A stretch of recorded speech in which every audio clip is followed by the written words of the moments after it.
ధరణి ఇది ఎప్పుడు మాట్లాడినా కూడా అతిపెద్ద సబ్జెక్ట్ అయిపోయింది. ఎందుకంటే ధరణి వచ్చిన తర్వాత భూ సమస్యలు చాలా మట్టుకి పెరిగిపోయాయి. ఇది చాలా రోజుల నుంచి మనం వింటున్నదే.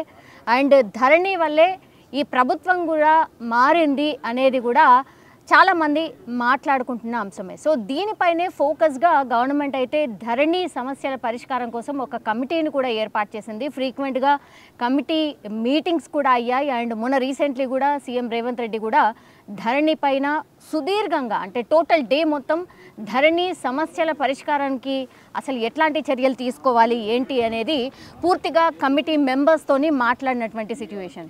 సో ఆ తర్వాత నిన్న ఒక డిసిషన్ వచ్చింది గవర్నమెంట్ నుంచి. అదేంటంటే ధరణి సమస్యల పరిష్కారం కోసం అయితే ఒక స్పెషల్ డ్రైవ్ నిర్వహించబోతున్నారు. అది కూడా మార్చి 1 నుంచి 9th వరకు అంటే 9 రోజుల పాటు ధరణికి సంబంధించిన సమస్యలు భూ సమస్యలు ఎవరికైతే ఉంటాయో వాళ్ళు వచ్చి వాళ్ళ పరిష్కారాలు కోసము వాళ్ళు ఎక్కడెక్కడ అంటే MRO office and tahsildar office ఇట్లా కలెక్టర్ ఇట్లాంటి 3 చోట్ల వాళ్ళైతే పరిష్కారం కోసం వచ్చి అప్లై చేసుకోవచ్చు అని ప్రభుత్వం అయితే ఒక ఇనిషియేషన్ అయితే తీసుకుంది. మాట్లాడదాం. సో నిజంగానే మరి ధరణికి సంబంధించిన ఒక అడుగు ఒక పాజిటివ్ అడుగు ముందుకు పడిందా ఏంటి ఒక్కసారి తెలుసుకునే ప్రయత్నం చేద్దాం. ఎందుకంటే ధరణి సమస్యలు ఎప్పుడు వచ్చినా సరే నేను గెస్ట్గా always advocate high court advocate and even ఈ ధరణి సమస్యలపై ఎప్పటి నుంచో ఆయన అధ్యయనం చేశారు అండ్ పోరాటాలు కూడా చేస్తూనే ఉన్నారు.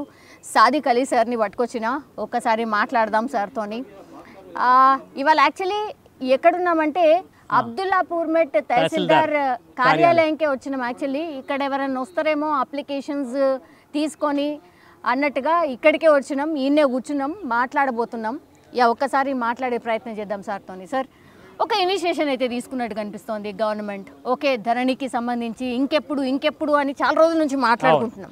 సరే ఒక అడుగైతే ముందుకేసినట్టు అనిపించింది. సో మీకేమనిపించింది సార్? అంటే ఓకేనా గవర్నమెంట్ స్టెప్ ఇది మంచిదేనా? ఖచ్చితంగా అమ్మ ఒక మంచి అడుగు పడింది. ఖచ్చితంగా దీన్ని ఆహ్వానించాల్సింది ఒక మంచి అడుగు పడింది. ఎందుకంటే సమస్యల పరిష్కారం కొరకు ఎక్కడో దగ్గర ఏదో ఒకటి ప్రారంభం కావాల్సిందే. ఎప్పుడు సమస్యల అధ్యయనం కాకుండా సమస్య పరిష్కారానికి ముందుకు కదలాల్సిన అవసరం. ఆ కదలడం అనేది ఆ కదలిక అనేది ఈరోజు మరి మార్చి 1వ తారీఖు రోజు ప్రారంభమైంది. చాలా అంటే నిర్ణీత ప్రారంభమైంది. ఈరోజు 2వ తారీఖు శుభదాయకమే. అయితే మనము ఇక్కడ ఆలోచించాల్సిన అవసరం కూడా ఉంది. CCLA నుంచి ఒక 2 ముఖ్యమైన ఉత్తర్వులు మనకు కనిపిస్తున్నాయి. ఒకటేమో 1/2024 CCLA 1/2024 సర్క్యులర్ నెంబర్, ఇంకోటేమో 2/2024 అని 2 సర్క్యులర్లు CCLA నుంచి వచ్చాయి. దీంట్లో చాలా క్లియర్గా తహసీల్దార్ ఏం చేయాలి, RDO లెవెల్లో ఏం పరిష్కారం చేస్తారు, కలెక్టర్ లెవెల్లో పరిష్కార మార్గాలు ఏమున్నాయి, కలెక్టర్ ఏం చేస్తాడు, ఈ ముగ్గురికి కూడా అధికారాలు ఇస్తున్నాం. ఈ ముగ్గురు కూడా కూర్చునేసి ఈ ముగ్గురు 3 స్థాయిల లోపల పరిష్కారం చేయాలి. ఆ ముగ్గురికి కూడా ఈ అంశాలను మేము విభజించిస్తున్నాం. ఈ అంశాల మీద ఆల్రెడీ పెండింగ్లో ఉన్న దరఖాస్తులు, ఇక్కడ చాలా ముఖ్యమైన విషయం, ఆల్రెడీ పెండింగ్లో ఉన్న దరఖాస్తులు అంటే ఆ కంప్యూటర్లో మూలుగుతున్న దరఖాస్తులు 2.4 లక్షల దరఖాస్తులు అంటే 2,40,000 దరఖాస్తులు ఉన్నాయి. వాటన్నిటినీ అజ్జేయాలి అనేది. అంతేకాకుండా చాలా ఉన్నాయి, అవన్నీ కూడా ముందుకు కదులుతాయి. అయితే ఇప్పుడు ఈ దరఖాస్తులకు వాళ్ళు చాలా క్లియర్గా మార్గాలు చెప్పారు.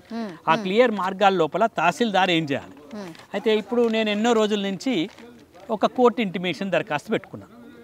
ఏమని పెట్టుకున్నా, నాకు కోర్టు ఆర్డర్ వచ్చింది, ఈ కోర్టు ఆర్డర్ని మీరు కోర్టు ఆర్డర్ ప్రకారంగా నాకు భూమి మ్యూటేషన్ చేయండి. తహసీల్దార్ లెవెల్లో అది అయిపోతుంది. కోర్టు ఆర్డర్ను నేను ఆన్లైన్లోకి ఎక్కించిన, ఇక మళ్ళీ అడిగిందా మళ్ళీ పిలుస్తారు ఫోన్ చేసి పోతే మళ్ళీ నా దగ్గర ఉన్నటువంటి కాగితాలు కోర్టు ఆర్డర్ కాగితాలు తీసుకుపోయి మళ్ళీ ఇస్తే చూసేసి నాకు అమ్మిన ఆయనకు కూడా ఇంతకుముందు పట్టా ఉండేనా అవి చూసుకొని చేసేస్తాడు, తహసీల్దార్ చేసేస్తాడు. అట్లా కోర్టు ఆర్డర్ ద్వారా వచ్చేటువంటి దరఖాస్తులు కానివ్వండి, తర్వాత నిషేధిత జాబితాలో ఉన్నటువంటి భూముల జాబితా కానివ్వండి, లేదా కోర్టు కేసెస్ ఇంటిమేషన్స్గా ఉన్న దరఖాస్తులు కానివ్వండి. అయితే దీంట్లో మాత్రం అమ్మ ఇప్పుడు ఏం చేశారంటే తహసీల్దార్ మాత్రం ఇవి టకటక చేసేయచ్చు. తహసీల్దార్ ఏం చేయొచ్చు, తహసీల్దారు ఇక్కడ తహసీల్దార్ లెవెల్లో చేసేటి ఏమున్నాయంటే ఈ వారసత్వ భూములు వారసత్వ భూములకు ఒకటి చేసుకోవచ్చు. తర్వాత ఈ స్పెషల్ పవర్ ఆఫ్ అటార్నరీ అవి కూడా చేసుకోవచ్చు. తర్వాత grievance of specific land matters అవి చేసుకోవచ్చు. తర్వాత ఈ ఖాతాలు కలపడం అవి తహసీల్దార్ చేసుకోవచ్చు అమ్మ. ఎట్లా చేయమని చెప్పిండ్రు తహసీల్దార్ని, అయ్యా నువ్వు ఇవైతే పెట్టుకో, ఏం చేయమంటే అన్ని దాంట్లో పెండింగ్ ఉన్న దరఖాస్తులన్నీ తీసుకో, ఇవి కలెక్టర్ పంపిస్తారు. ఇంతకుముందు కలెక్టర్ స్థాయిలోనే ఉండేవి కదా, ఆ దరఖాస్తులు అన్నీ తహసీల్దార్ పంపిస్తాడు. తహసీల్దార్ ఆ దాంట్లో ఉన్న ఫోన్ నెంబర్ల ప్రకారంగా వాళ్ళని పిలుచుకొని ఏమైనా అవసరమైతేనేమో కాగితాలు తీసుకొని, ఉన్న కాగితాలు ఉంటేనేమో సరిపోతాయి, లేకపోతే ఇంకా ఉన్న కాగితాలు ఇంకేమైనా కాగితాలు ఉంటే తీసుకురండి. ఆ కాగితాలు కూడా చూసుకొని తర్వాత అక్కడ ఉన్నటువంటి రికార్డు చూసుకొని, ఆ రికార్డు తర్వాత మోకా మీద ఏమైనా ఎంక్వైరీ ఉంటే అది కూడా చూసుకొని తొందరగా ఇవన్నీ పరిష్కారం చేయండి. చేసుకుంటూ ఒకవేళ కాదు అన్నారు అనుకోండి, నీకు కాదయ్యా, నీకు కాదు అనకుండా ఏపో నీకు కాదు అనకుండా ఎందుకు నీకు కాదో, ఎందుకు నీకు భూమికి అయితే లేదో, దాంట్లో ఉన్న లోపాలు ఏందో అది చెప్పడం, అయితే అవుతుందని చెప్పడం, కాకపోతే కాదు అని చెప్పుకుంటూ ఎందుకు అయితే లేదో దాంట్లో ఉన్న సమస్యను కూడా చెప్పమని చెప్పింది. ఇది తహసీల్దార్ కార్యాలయంలో ఇప్పుడు మనం కూర్చున్న ఈ అబ్దుల్లాపూర్ మెట్ మండలం కార్యాలయం, ఇది తహసీల్దార్ కార్యాలయం జరగాల్సింది. ఇక్కడ నుంచి ఆర్డీఓ కార్యాలయం. ఇంతకుముందు అయితే మనకు లేదమ్మా ధరణిలో ఆర్డీఓ విషయమే లేదు, ఆర్డీఓ సబ్జెక్టులు లేదు, ఆర్డీఓ ముచ్చటే లేదు. ఈ ఆర్డీఓ ముచ్చట లేకపోతే ఇప్పుడు ముచ్చట పెట్టింది ఆర్డీఓను. ఇన్ని రోజులు ఆర్డీఓలే మాకేందే ధరణిలో ఏమైతే మాకేంది అన్నారు. కానీ ఇప్పుడు ఈ సర్క్యులర్ ద్వారా ధరణిలో ఖచ్చితంగా ఆర్డీఓలు కూడా రావాల్సిందే. ఇక ఆర్డీఓలు ఏం చెప్తారు, నాలా అంటే ఈ వ్యవసాయ భూమి నుంచి వ్యవసాయ భూమిని మనము వ్యవసాయేతర భూమిగా మార్చుకుంటాం. వేరే ప్లాటింగో ఇండస్ట్రీనో ఇంకేదో పెట్టుకోవాలి, లేకపోతే వీళ్ళు రియల్ ఎస్టేట్ వాళ్ళు ప్లాట్లు అమ్ముడో వాటి చేసుకోవాలంటే వ్యవసాయ భూమి నుంచి వ్యవసాయేతర భూమిగా మార్చుకోవాలంటే పట్టాదారు పాస్బుక్ లేకపోతే వాళ్ళకి, నాకు పట్టాదారు పాస్బుక్ లేదు, నాకు ఓన్లీ అది మాత్రమే ఉంది, ఏది కాగితాలు మాత్రమే ఉన్నాయి అనుకోండి, ఆ కాగితాల గురించి పోవచ్చు. ఇంకో రెండో ముఖ్యమైన విషయం ఏం చేయొచ్చు, కోర్టు ఇంటిమేషన్స్ అమ్మ. కోర్టు నుంచి వచ్చిన, ఇంతకుముందు మనం అనుకోలేదా, కోర్టు నుంచి వచ్చిన దరఖాస్తులను కూడా ఆర్డీఓనే చెప్తాడు. కోర్టులో నాకు పరిష్కారం అయింది, కోర్టులో నేను ఆన్లైన్లో పెట్టుకున్నా కదా, అవి కూడా ఆర్డీఓనే చెప్తాడు, అవి కూడా ఆర్డీఓ దగ్గరికి పోతాయి. తర్వాత ప్రవాస భారతీయులు ఉన్నారు కదా, అంటే ఎన్ఆర్ఐలు, వాళ్ళు భూములు కొన్నారు కదా, వాళ్ళ అన్నీ కూడా ఆర్డీఓనే చూస్తాడు. తర్వాత ఇంకా పాస్బుక్ల డేటా కరెక్షన్ కానీ ఇవన్నీ చూస్తారు. మరి ఆర్డీఓ ఎట్లా చేయాలి, ఈయనంటేనేమో ఈయన కింద వీఆర్ఓలు ఉంటారు, వీళ్ళందరూ ఉంటారు. మరి ఆర్డీఓ ఏం చేయాలి, ఆర్డీఓ తహసీల్దార్కి చెప్తాడు. ఈయన దగ్గర 2-3 టీములు ఉంటాయి ఈ తహసీల్దార్ దగ్గర, ఈ 2-3 టీంలకు ఆర్డీఓ చెప్తాడు, తహసీల్దార్ సాబ్ నువ్వు ఇవి చూడు, ఈ కాగితాలన్నింటికి దీనికి అసలు మీ దగ్గర ఉన్న ఊరిలో ఏం జరుగుతుంది, దీనికి సంబంధించిన దరఖాస్తు సంబంధించిన రిపోర్ట్ ఇవ్వమంటాడు. ఆయన రిపోర్ట్ ఇచ్చినాక ఆయన కూడా కార్యాలయంలో చూస్తాడు, ఆయన కూడా ఉన్నటువంటి కాగితాలను తీసుకుంటాడు. ఆర్డీఓ కూడా కాగితాలను చూసుకొని ఆయనకు ఉన్నటువంటి ఇది, తర్వాత తహసీల్దార్ రిపోర్టు ఇవన్నీ పెట్టుకొని ఇది కూడా అయితేనేమో అవుతుందని చెప్తాడు. ఇక కాలేదనుకోండి, ఇది కాదయ్యా ఇది కాదు అన్నాను అనుకోండి, ఇది కాదు పో అనకుండా ఇది ఎందుకైతే లేదు, ఇది కాకపోవడానికి కారణం ఏంది, ఇది మేము ఎందుకు నీకు భూమి చేయలేకపోతున్నాం, ఈ దరఖాస్తును మేము ఎందుకు తిరస్కరిస్తున్నాం అంటే, ఇంతకుముందు ఏం చేసేదంటే ఈ ధనిలా తిరస్కరించడం అయినది, అరే ఎందుకు ఏం సంగతి ఈయనకేం తెలియదు, తిరస్కారం అయింది, రిజెక్షన్ చేసేది. అట్లా కాకుండా సూటబుల్గా ఇక్కడ ఏమన్నా అంటే RDO must give the suitable reason for rejection. మంచి రిజెక్షన్ అంటే ఇది దీంట్లో లేదయా, అనేది నీకు పానీలో ఒత్తలేదయా, నువ్వు అక్కడ లేవయ్యా ఇక్కడ లేవయ్యా అని చెప్తే ఆయన మళ్ళీ దాన్ని కోర్టుకు పోతాడా, హైకోర్టు పోతాడా, ఏం పోతాడు కానీ తెలుస్తుంది. ఇది మంచి ఉద్దేశమేనమ్మా. తర్వాత ఇది కలెక్టర్ లెవెల్, ఇక ఆర్డీఓ లెవెల్ గివే అవుతాయి. ఇక కలెక్టర్ లెవెల్ ఏమవుతాయి, కలెక్టర్ ఆఫీసుల లెవెల్. ఇంతకుముందు అన్ని కలెక్టర్ లెవెలే ఉండే, మొత్తం అన్ని ఎప్పుడు పోయినా కలెక్టర్కే పోవాలి. ఇప్పుడు ఆ కలెక్టర్ బోర్డు లేదు, తహసీల్దార్ లెవెల్ అయితే తహసీల్దార్ లెవెల్ అవుతాయి, ఆర్డీఓ లెవెల్ అయితే ఆర్డీఓ లెవెల్ అవుతాయి, కలెక్టర్ లెవెల్ అయితే కలెక్టర్ లెవెల్ అవుతాయి. ఈ 3 లెవెల్లల్లో అవుతాయి. ఇప్పుడు ఈ 3 లెవెల్లలో అవుతాయి కాబట్టి ఇక కలెక్టర్ లెవెల్లో ఏం చేస్తారంటే అన్నీ కూడా ఈ TM3 అప్లికేషన్స్ మ్యూటేషన్, ఈ TM3ల అప్లికేషన్ ఫర్ మ్యూటేషన్ అంటే మనము ఏదైతే చేసుకున్నామో భూమి అప్రూవల్ చేసుకుంటామో అవన్నీ కూడా. తర్వాత ఈ అసైన్ ల్యాండ్లో వారసత్వ భూములు ఉంటాయి కదా, అంటే మా నాయనకు అసైన్ చేసిండు అనుకో, మా నాయనకు అసైన్ చేస్తే మా నాయన నాకు చేస్తాడు, నాకు మా అక్కకు మా తమ్మునికి మా ఇంట్లో ఉన్న వాళ్ళందరికీ కూడా చేసేది కూడా కలెక్టర్ చేస్తాడు. అయితే ఫైనల్ అప్రూవల్ ఈయనే ఇస్తాడు. తర్వాత ప్రొహిబిటెడ్ లిస్ట్ నిషేధిత జాబితా ఉన్నది కదా, అంటే ఈ నిషేధిత జాబితా అంటే ఏ భూములు అయితే వద్దనుకుంటారో ఈ భూములను రిజిస్ట్రేషన్ చేయడానికి వీలు లేదు అనేవి నిషేధిత జాబితా. ఈ భూములు కోర్టులో కేసులు ఉన్నాయి, ఈ భూములు అసైన్ ల్యాండ్లో ఉన్నాయి, ఈ భూములు వక్ బోర్లలో ఉన్నాయి, ఈ భూములు కోర్టు కేసులలో ఉన్నాయి, ఈ భూములు వివాదంలో ఉన్నాయి, ఈ భూములు వేరే విషయాలల్లో ఉన్నాయని కొన్ని విషయాలు అప్పుడు ఏంటంటే వీటిని రిజిస్ట్రేషన్ చేయజాలమని చెప్పినాయి అన్నట్టు. వాటికి సంబంధించి కూడా కలెక్టర్ చూసుకుంటాడు. ఇవన్నీ కూడా కలెక్టర్ ఏం చేస్తాడు, ముందుగా ఆర్డీఓకి చెప్తాడు. ఏమైనా ఆర్డీఓ నాకు ఈ దరఖాస్తు వచ్చిన ఆర్డీఓ తర్వాత తహసీల్దార్ కిందికి ఇద్దరికి రాసి ఇద్దరితో చేసుకొని ఈ పని అంతా పూర్తి చేస్తాడు. ఇది మార్చి 1వ తారీఖు నుంచి 9వ తారీఖు వరకు ఈ మొత్తం చూసడం మొదలవుతుంది. అంటే ఇవాళ 2వ తారీఖు, రేపు ఎట్లాగో ఆదివారం ఉంటుంది, 3వ తారీఖు ఏం నడవదు, ఇక 4వ తారీఖు నుండి జోరు అందుకుంటుంది. ఇక అయితే ఇక్కడ చిన్న విషయం చెప్పాలమ్మా. అయితే ఏదైనా ఒకటి చేసే ముందుగాల జోరు అందుకోవాలంటే ముందుగానే చెప్పాలి. కానీ ఇవి డైరెక్ట్గా రేపే చేయమని ఇవ్వాలనే వచ్చినాయి ఉత్తర్వులు. వచ్చేసరికి ఇప్పుడు ఇక్కడ మనం ఎంఆర్ఓ కార్యాలయానికి వచ్చినాయి. ఇక్కడ తహసీల్దార్ లేడు, ఏదో కలెక్టరేట్ ఆఫీసు పోయిండు. ఇప్పుడు వస్తూనే ఉంటారు కదా. ఇక మరి సోమవారం నుంచి అయితే మరి ఊపు అందుకుంటాయి, సోమవారం నుంచి ఇవన్నీ అవుతాయి. అయితే ఇప్పుడు ఇంకోటి ఏంటంటే ఇవి కొత్త దరఖాస్తులు కాదు కదా, పాత దరఖాస్తు. ఇంకొక ముఖ్యమైన విషయం కూడా తెలవాలమ్మా. ఇప్పుడు ఒకవేళ రిజెక్షన్ అవుతుంది అంటే ఇక్కడ కూడా ఇక నీది కాదు పో అని చెప్తారు. నీది కాదు అన్నప్పుడు మనము బాగా నిరాశపడాల్సిన అవసరం లేదు. మనం కోర్టుకు పోవచ్చు, అవసరమైతే అప్పీలు పోవచ్చు, మళ్ళీ కలెక్టర్ దగ్గర పెట్టుకోవచ్చు.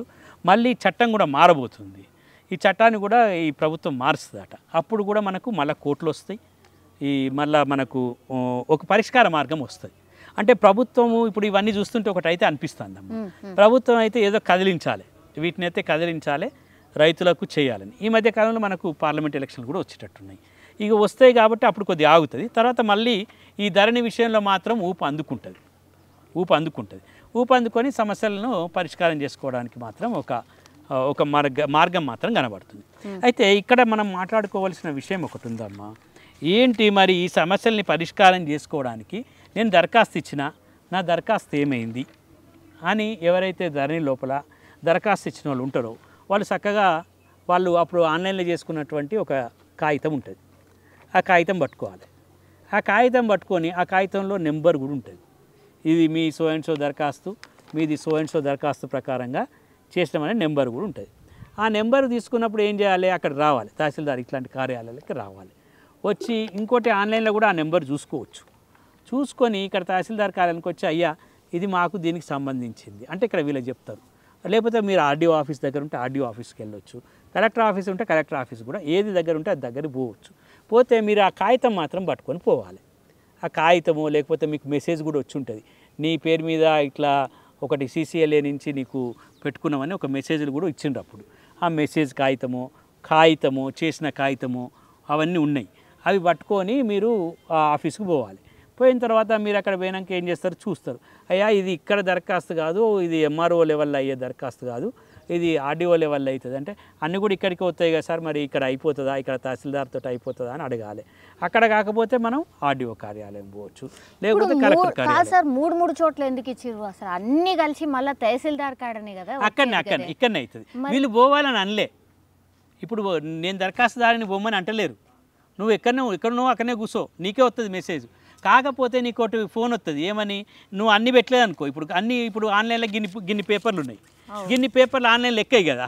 ఆన్లైన్లో ఎక్కేయాలంటే 2 పేపర్లే కావాలి, 2 పేపర్లు అయితేనే ఆన్లైన్లో ఎక్కుతాయి. మిగతా పేపర్లు ఎక్కలేదు, వాళ్ళు ఎట్లా డిసైడ్ చేస్తారు? అందుకోసం ఫోన్ వస్తుంది. ఏమని వస్తుంది, మరి నువ్వు మిగతా పేపర్లు అన్ని కాగితాలు పట్టుకొస్తే ఇక్కడ తహసీల్దార్ ఇక్కడనే పిలుస్తారు, ఇక్కడనే పిలిచి ఇక్కడనే తీసుకుంటారు. ఎక్కడ పిలిచినా కూడా మనకు పిలుచుడు ఏమున్నదమ్మా, ఏ కార్యాలయం పిలిచినా పోతాం మన సమస్య కాబట్టి. కానీ పిలుపు రావాలి కదా మనకు, నీది ఉన్నది అంటే పిలుపు వస్తే పోతాం. మనం అప్పుడు అన్ని కాగితాలు పెట్టలే కదా, అన్ని కాగితాలు పెట్టిన వాళ్ళు ఆ కాగితాలు పెట్టిన వాళ్ళు కూడా ఇప్పుడు మళ్ళీ కాగితాలు ఇచ్చుకునేది ఉంది. ఆ కాగితాలు తీసుకుంటారు కాబట్టి అవుతుంది. ఇప్పుడు ఈ వీడియో చూసిన వాళ్ళు ఎవరికైనా సరే సార్, ఇప్పుడు నాకు సమస్య ఉంది, నేను ధరణి సమస్య ఆల్రెడీ నేను పెట్టినా, నాకు మీరన్నట్టుగా ఒక స్లిప్ వచ్చింది, ఇప్పుడు వాళ్ళు ఏం చేయాలి? తహసీల్దార్ కార్యాలయంకి ఏమేమి తీసుకొని రావాలా? అట్లా ఏం లేదమ్మా, ఏం తీసుకుపోవడం ఏం లేదు. ఎందుకంటే నువ్వు ఆల్రెడీ పెట్టినే ఉంటాయి దాంట్లో కాగితాలు.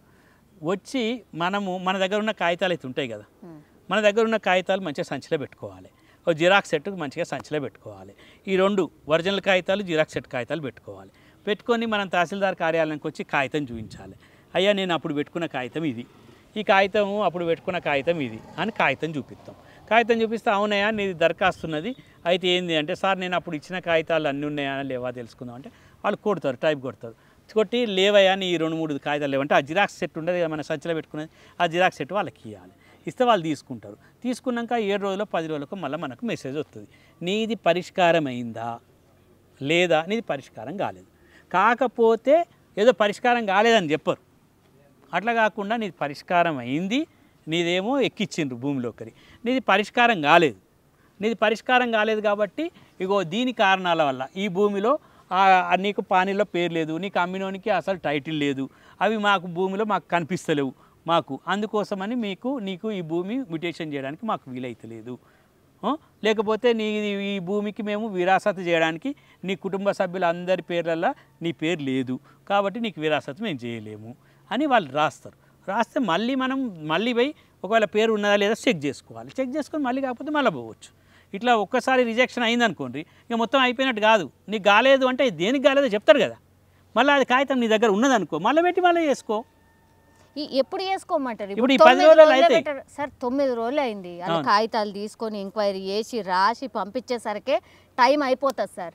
మరి ఇప్పుడు ఒకటేసారి ఇప్పుడు 9 రోజులు పెడితే ఏడ సరిపోతుంది సార్? 2.40 లక్షల. మరి ఇట్లా 9-10 రోజులకే ఒక్కసారికి ముచ్చటలేక మళ్ళీ ఇంకో రౌండ్ పెడితే పెడతారు. అట్లా ఏం లేదు. ఇప్పుడు మీరు అనుకున్నట్టు ఇప్పుడు ఎలక్షన్లు వస్తానే కదా, కొద్దిగానైనా కదిలించాలి ధరని అనుకున్నారు వాళ్ళు. కొద్దిగా దరఖాస్తులను కదిలిద్దాం, అసలు ఎన్నునే తెలుస్తుంది, కొద్దిగా అనుభవం కూడా వస్తుంది.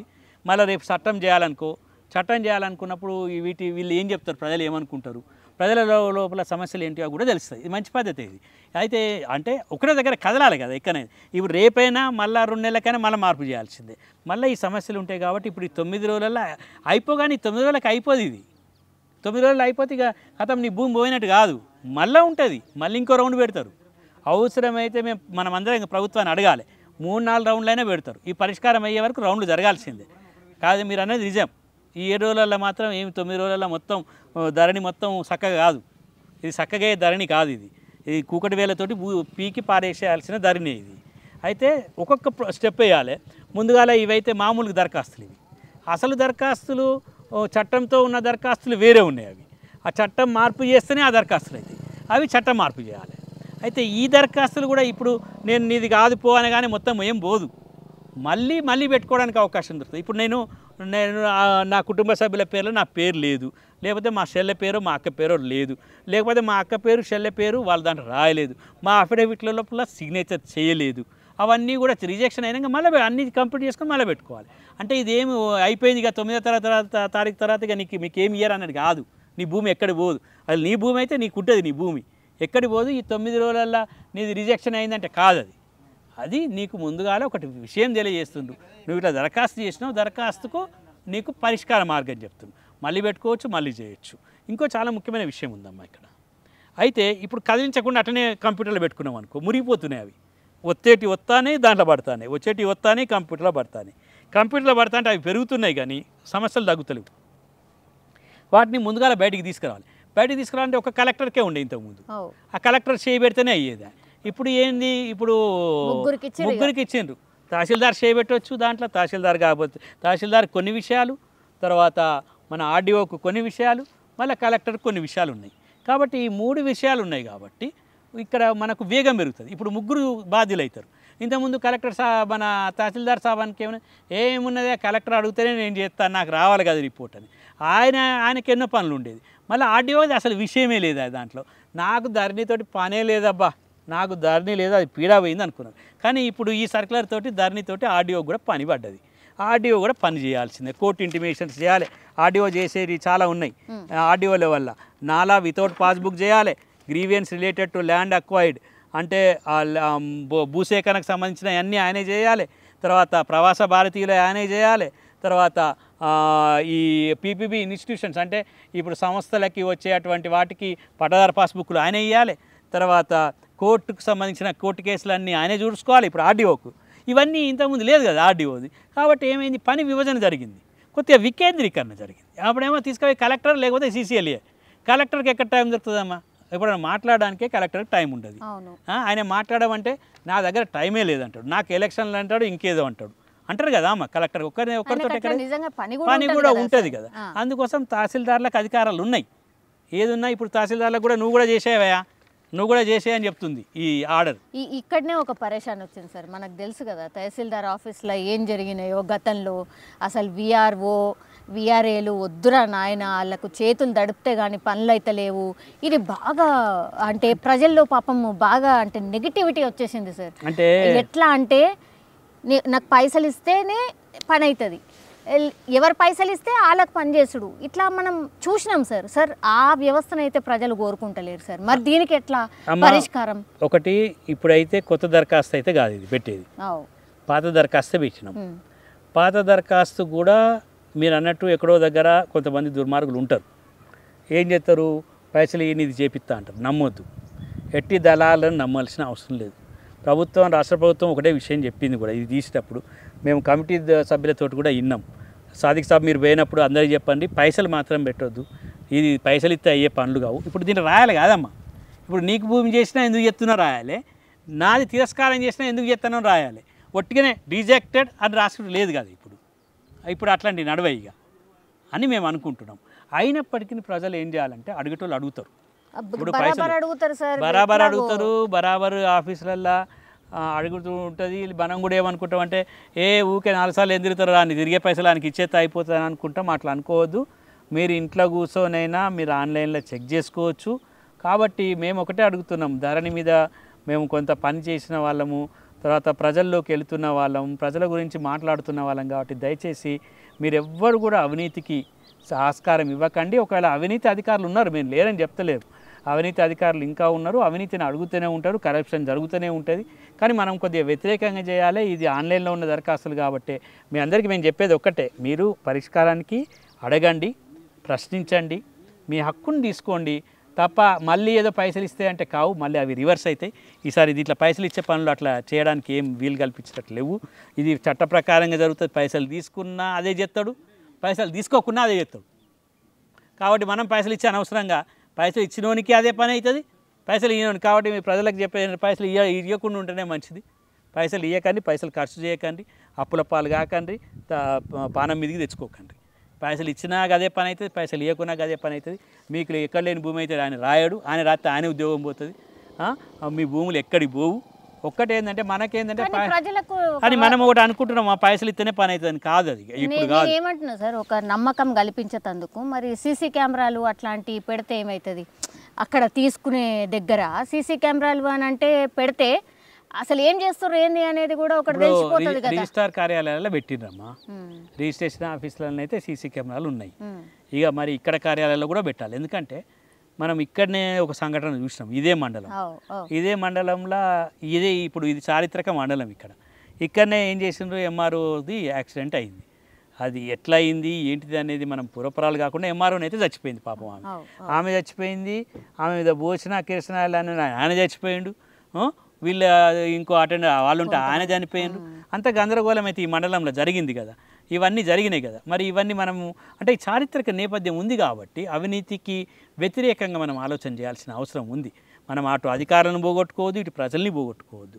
మేము ఏమంటున్నామంటే అధికారులు నిజంగా కూడా ప్రజల పక్షాన ఉండడం గత 10 సంవత్సరాల నుంచి మేమైతే చూడలేదమ్మా. 10 సంవత్సరాలు, ఈ 11వ సంవత్సరం రాగానే రేవంత్ రెడ్డి రాగానే మొత్తం అధికారులు మారుతారని మేము అనుకుంటలేము. అధికారులు ఏం మారరు. ఆ అవినీతి వాళ్ళ అధికారుల లోపల ఆ తత్వము, ఆ ఆలోచన అట్లనే ఉంటుంది. కానీ మార్చుకోకపోతే బిడ్డ మరి ప్రభుత్వం ఎంటబడుతుంది అనే ఆలోచన కూడా మనం అందరం తీసుకురావాల్సిన అవసరం అయితే ఇప్పుడు అవి చూస్తున్నాం కూడా. కాబట్టి వదిలిపెట్టే పరిస్థితి లేదు కాదు. అయితే కొంతమంది అంటారమ్మా, కొంతమంది అడుగుతారు కదా, మరి కొత్త ప్రభుత్వంలో మరి మీరేమో ధరణి అవన్నీ విషయాలు మాట్లాడుతుండ్రు, మీ నవీన్ మిట్టలే కాదే, మీ నవీన్ మిట్టలే ఇవన్నీ చేసినంటే ఆయనను కూడా పంపించే రోజు వస్తుంది. ప్రభుత్వాన్ని మేము కూడా చెప్తున్నాం, ఏ మిఠాయినైనా ఏం లేదు, పైసలు తీసుకునే ఏ మిఠాయినైనా వదిలిపెట్టండి మీరు, ఎవరినైనా పంపించాల్సింది. ఎందుకంటే ప్రజల హక్కుల కొరకు భూమి కోసం, భుక్తి కోసం, విముక్తి కోసం జరిగిన తెలంగాణ పోరాటాలు ఇవి. అంటే ప్రతి తెలంగాణలో రక్తం బారని చోట లేదు. తెలంగాణలో అందరం భూమి కోసం కొట్లాడిన వాళ్ళం. ఆ భూమి ఎవరికి చెందాలో ఆ భూమి వాళ్ళకి చెందాల్సిందే. భూమి చెందడం కోసం ప్రభుత్వం కూడా ఒక ప్రయత్నం చేస్తుందనే విషయాన్ని మనం తీసుకుంటాం. ఒకవేళ ప్రభుత్వంలో గనక ఈ ప్రయత్నాలు గనక మళ్ళీ అధికారులు కనుక అవినీతి చేస్తే మనం అందరం ప్రశ్నించాల్సిందే, మళ్ళీ ప్రజా ఉద్యమం తీసుకురావాల్సిందే. అంటే మేమేమంటామంటే ఏదో ఒక్క ఇప్పుడు ఇక్కడ ఇంతకుముందు జరిగిన సంఘటనలాగా ఒక్క ఎంఆర్ఓను ఒక్క తహసీల్దార్ను పట్టుకుంటే కాదు, మొత్తం వ్యవస్థను మార్చాల్సిన అవసరం ఉంటుంది. అది మనం ప్రభుత్వంతో ఆ వ్యవస్థను మార్చాల్సిన పని ఉంటుంది. ఈ అధికారుల లోపల మరి మన దాంట్లోకి వెళ్ళి ఇచ్చేటోళ్ళు తయారైన వాళ్ళు తీసుకునేటోళ్ళు తయారైన, మన దాంట్లోకి వెళ్ళి ఇచ్చేటోళ్ళని తగ్గించుకోవాలి, వాళ్ళు తీసుకునేటోళ్ళని తగ్గించాలి. అయితే మొత్తానికి మాత్రం భూములలో మాత్రం చేయి పెడితే, ఈ భూములలో మళ్ళీ చేయి పెట్టి భూములలో ఇంకేదో చేయాలనుకుంటే మాత్రం తప్పమ్మ అది. ఇప్పుడు ఈ ప్రభుత్వం మాత్రం ఈ ధరణి లోపల ఏవైతే ఈ 1వ తారీఖు నుంచి, ఇప్పుడైతే ఇది రేపైతే 3వ తారీఖు అవుతుంది, ఇంకా మనకు 6 రోజులు ఉన్నది. ఈ 6 రోజులలో కూడా పరిష్కార మార్గాల కొరకు మనము కొద్దిగా అప్రమత్తంగా ఉండాలి. మనము మన దరఖాస్తులను చూసుకోవాలి. అవసరమైతే తహసీల్దార్ కార్యాలయానికి పోవాలి. ఇప్పుడు అడిగే టైం అమ్మ ఇది. ఇప్పుడు నేను ఇప్పుడు కాదు అంటే కాదు ఇది. ఇప్పుడు మన తహసీల్దార్ కార్యాలయం కాగితం ఉన్నది కదా మన దగ్గర, ఆ చిట్టి కాగితం పట్టుకొని కూర్చొని మనం పని చేయించుకోవాలి. ఈ 6 రోజులు మనం కష్టపడైనా కూడా మన భూములు మనం చేత చిక్కించుకోవాలి. ఆ చేత చిక్కించుకోవడానికి మనకు ఇప్పుడు ఈ రాష్ట్ర ప్రభుత్వం కూడా ఈ స్పెషల్ డ్రైవ్ అని, లేకపోతే ధరణి దరఖాస్తులకు మోక్షం చేస్తామని అంటుండ్రు కదా, ఈ మోక్షం చేయడానికి మనం ఒక ప్రయత్నం చేయాల్సిన అవసరం కూడా ఉంది. ఎస్ సార్, ఇప్పుడు కమిటీ చాలా టైమ్స్ కూర్చుంది సార్. ఇప్పుడు అంటే తాత్కాలికంగా ఒక రిలీఫ్ అనుకోండి, కానీ మొత్తంగా భూమాత తీసుకొద్దామని ఒక ప్రయత్నం జరుగుతోంది. కాబట్టి ఇది అయిన తర్వాత భూమాత అనేది టేకప్ చేయడం ఒక పెద్ద సబ్జెక్టు, మొత్తం అంతా ఇంకోసారి సర్వే చేయాలి అని అంటున్నారు. అవునమ్మా. సో ఇవి sir it's a continuation process లెక్క కనిపిస్తుంది. స్పెషల్ డ్రైవ్ 9 రోజులు ఇది నిరంతర ప్రక్రియ. ఎగ్జాక్ట్లీ సార్, నిరంతర ప్రక్రియ. సో అదంతా జరిగేంత వరకు మరి ఇది కొనసాగించే ఛాన్స్ ఎంత వరకు కనిపిస్తుంది? ఒకటి సార్ పాపం, ఎందుకంటే చాలా మంది చదువుకోనోళ్ళు, రైతులు ఎవరైతే దీన్ని పట్టుకొని తిరిగేటోళ్ళు చాలా మంది ఉన్నారు సార్. అట్లా అంటే వాళ్ళకు శాశ్వత పరిష్కారం దిశగా ప్రభుత్వం ఏమన్నా ఆ దిశగా ఆలోచిస్తుందా సార్? కమిటీ ఏం డిస్కస్ చేస్తుంది అంటే, కమిటీ విషయంలోకి వచ్చినప్పుడు వాళ్ళు స్వాస్థ్య పరిష్కారానికి మార్గాలు చెప్తున్నారు. మీరు అన్నట్టు ఈ 9 రోజులలో అయ్యే పని కాదు ఇది 1 రోజులో అయ్యే పని కాదు. ఇది ఒక నిరంతర ప్రక్రియ. భూమి ఉన్నప్పుడు భూమితో పాటు సమస్యలు ఉంటాయి. భూమి సమస్యలు ఉంటాయి. భూమి సమస్యలు లేకుండా ఎవరు చేయలేరు. కానీ భూ సమస్యల కొరకు మనము అదే పనిగా వ్యవసాయాన్ని వదిలిపెట్టి, మన వృత్తిని వదిలిపెట్టి, మన భూమిని వదిలిపెట్టి, మన భూమి ఇంకెవడో తీసుకుపోయి మన భూమి ఇంకోని పేరు మీదనే ఉంటే వానికి రైతు బంధు వచ్చి ఇదన్నీ దాన్ని చేపట్టే వచ్చినాయి. ఇట్లా కాకుండా అమ్మా మొత్తం చట్టంలో మార్పులు చేయాలి. అంటే పాత చట్టాన్ని ఊడబీకి ఇది వచ్చింది 2020లో అమ్మ. 4 సంవత్సరాల్లో మొత్తం విధ్వంసమైంది భూ రికార్డులు. భూమికి సంబంధించిన రికార్డులే లేకుండా చేసిండ్రు. 2011 నుంచి ఎక్కడైనా పానీ దొరుకుతుందా అంటే అవన్నీ ఆన్లైన్లో పోయినాయి, నీకెక్కడ పాన్లే అంటుండ్రు ఇక్కడ. కాబట్టి అవన్నీ మళ్ళీ తీసుకురావాల్సిన అవసరం ఉంది. పానీలు అన్నీ పెట్టి మొత్తం మళ్ళీ ఒక వ్యవస్థను మళ్ళీ పునర్నిర్మాణం చేయాలి. దీనికి కొంత టైం అయితే మీరు అన్నట్టు పడుతుంది. ఇంత తొందరగా చేయలేము. ఇప్పుడు మనకు పార్లమెంట్ ఎన్నికలు వస్తుంది. ఇది పార్లమెంట్ ఎన్నికల ప్రక్రియ మొదలైంది. కాబట్టి ఈ 9 రోజుల్లో కొంత నేర్చుకుంటాం. ఇప్పుడు అటు కమిటీ కానివ్వండి, ధరణి కమిటీ కానివ్వండి, ఇటు రాష్ట్ర ప్రభుత్వం కానీ, ముఖ్యమంత్రి గారు చాలా ఇంట్రెస్ట్గా ఉన్నట్టుగా అనిపిస్తుంది. అయితే దాంతో మనకేమవుతుంది, కొంత మనకు ఫీడ్బ్యాక్ వస్తుంది, కొంత ఆలోచనలు వస్తాయి. కొన్ని ఆలోచనలు మనం తీసుకొని ఈ ఎలక్షన్లు, ఈ ఎన్నికలు ఇవన్నీ పూర్తయ్యే టైం లోపల మీరు అన్నట్టు అవసరమైతే వర్షాకాల సమావేశం మేము అడుగుతున్నాం అంటే తొందరగా. లాస్ట్ టైం మనం కూర్చున్నప్పుడు కూడా అన్నాం, అయ్యా తొందర చేయండి అంటే ఈ డ్రైవ్ వచ్చి పడ్డది. సరే ఆ తొందర పెట్టినాం. అయ్యా మీరు కనుక చేయకపోతే మేము ప్రజా ఉద్యమం మొదలు పెడతాం, ఇక మీరు ధరణి అన్నారు, ధరణి కమిటీ కూడా ఏం చేస్తలేదు అనే ఆలోచనకు పోయినాం మనం. అంటే వాళ్ళని మేము చేస్తలేము పని కాబట్టి మేము చేస్తున్నాం, ఈ 9 రోజులు ప్రజలతో ఏం చేయించుకో అనేటట్టు వచ్చింది. ఇప్పుడు మనం కూడా ప్రజలతోటి పనులు చేయించుకోవాలి. ఈ 9 రోజుల తర్వాత మనకు కొన్ని అనుభవాలు వస్తాయి. ఈ 9 రోజుల్లో ఏం జరిగింది, మరి ఆ తహసీల్దార్ దగ్గర ఇచ్చిన అధికారాలు ఏం ఉపయోగించుకున్నాడు, ఆర్టీఓ ఏం చేసిండు, మరి కలెక్టర్ ఏం చేసిండు, మరి ఉన్న కాడికి చేసిందా, లేని కాడికి చేయలేదా, మరి ఉన్నోళ్ళు ఏమైనా పోయినాయా, మరి ప్రజలు ఏమనుకుంటున్నారు అనేది కూడా ఒక ఫీడ్బ్యాక్ వస్తుంది. వచ్చినాక ఎన్నికలు కూడా వస్తాయి. ఎన్నికలు అయిపోయాక మనకు చట్టాలు చేసుకుంటాం. భూమికి సంబంధించిన చట్టాలు చేసుకోవడం అవసరం ఉంది. చట్టం ఏంటంటే ఇక స్వాస్థ్య పరిష్కారాలమ్మ. ఇక ఊకే ఇక దీని తర్వాత పరిష్కారం, దీని తర్వాత ఇక ఈ చెమటోడ్చుడు ఏం కానీ ఆ 2 ఏళ్ళ చెమటోడ్చిండో, ఆయన 3 ఏళ్ళ చెమటోడ్చిండో, కానీ ఇప్పుడైతే మనకు పెద్ద సమస్య తీసుకొచ్చి పెట్టిండు. ఆ సమస్యను మనం పరిష్కారం చేసుకోవాలి. ఇప్పుడు అట్లానే మనం భూమిని వదిలిపెట్టి పోలేం కదా. అందుకోసమని మనం పరిష్కారం చేసుకోవడానికి వీలుంది. ప్రజలు కూడా హక్కులను అడగాలి. నేను పైసలు ఇస్తే పనులు అవుతాయి అని ప్రజలు అనుకోవద్దు, అడగాలి. ఎక్కడ సమస్య ఉంది, ఈ పానీల సమస్య ఉందా, ఎక్కడ సమస్య ఉంది తెలుసుకోవాలి. నేను ఆ ఎంఆర్ఓ ఆఫీస్లో, తహసీల్దార్ ఆఫీస్లో ఆయనకు పైసలు ఇచ్చి వచ్చినా నా పని అయిపోయింది అంటే, అరే నీకు పానీల పేరే లేదు కాదురా అంటే ఆయనే ఎక్కిస్తాడు తీ అంటే ఎక్కించే పరిస్థితులు లేవు ఇప్పుడు. అన్నీ కూడా ఆన్లైన్లో అయిపోయినాయి. ఇప్పుడు పైసలతోటి పనులు కావు. కాకపోతే నీకున్న రికార్డు చూసే ఆ రికార్డు చూసి వేగవంతం ఏమైనా చేస్తారు కావచ్చు, కానీ ఈ డబ్బులతోటి పైసలతోటి పైసలు కావు. ఇప్పుడు భూమి రికార్డులకు సంబంధించి భూమికి సంబంధించి ఏ వివాదం జరిగినా అమ్మ రాష్ట్ర ప్రభుత్వం చాలా సీరియస్గా తీసుకుంటారు. ఒకప్పట్లాగా లేదు. ఒకప్పటిలాగా ఈ అధికారం వేస్తే ఆ అధికారం వేసిండు, ఆ అధికారం వేస్తే ఈ అధికారి కూర్చుండు అన్నట్టు లేదు ఇప్పుడు.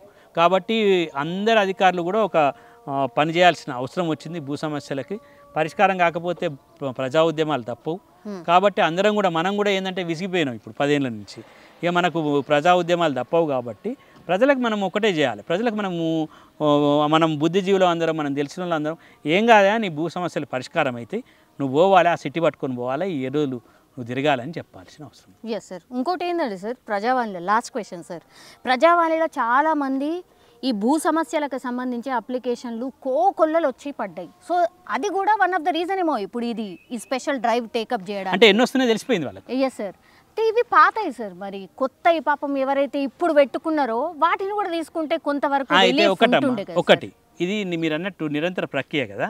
ఈ కంప్యూటర్లో కొత్తవి తీసుకొని అంటలేదు. ఇది ఇవాళ కూడా పెట్టిండ్రు పెట్రోల్, రేపు కూడా పెడతా నేను. కంప్యూటర్ తీసుకుంటాంది అంటే ధరణి ఈజ్ ఇన్ ప్రాసెస్ అమ్మా. ఇవాళ నాకు నిన్న కోర్టు ఆర్డర్ వచ్చింది అనుకో శుక్రవారం, ఇవాళ రేపు పెట్టాలి, రేపు నడుస్తున్నది. ఇదేం ఆపలే. ఇప్పుడు ఈ 9 రోజుల వస్తాయి, మళ్ళీ 9 రోజుల్లో ఇంకా 90,000 వస్తాయి. అట్లేం లేదమ్మా, ఈ 9 రోజులలో మళ్ళీ 90,000 ఎక్కించుకోవచ్చు. అట్లా ఏం ఆపలేదు, ఏది ఆపలేదు. కాబట్టి ఎక్కడ దరఖాస్తులు అక్కడ జరుగుతూనే ఉంటాయి. కానీ ఒకటే మాన్యువల్గా తీసుకునేది లేదు, అన్నీ తీసుకునేది ఉంది. మేము కూడా కమిటీ వాళ్ళని అడగండి, మాన్యువల్గా అంటే ఇప్పుడు వద్దు, కొద్దిగా చట్టం మార్పు చేసినాక మాన్యువల్గా కూడా ఇట్లా పిచ్చి కాగితం ఇచ్చి దరఖాస్తు ఇచ్చి కూడా దరఖాస్తులో నాకు లేదు అని రాసుకుంటే కూడా అది కూడా వస్తుంది.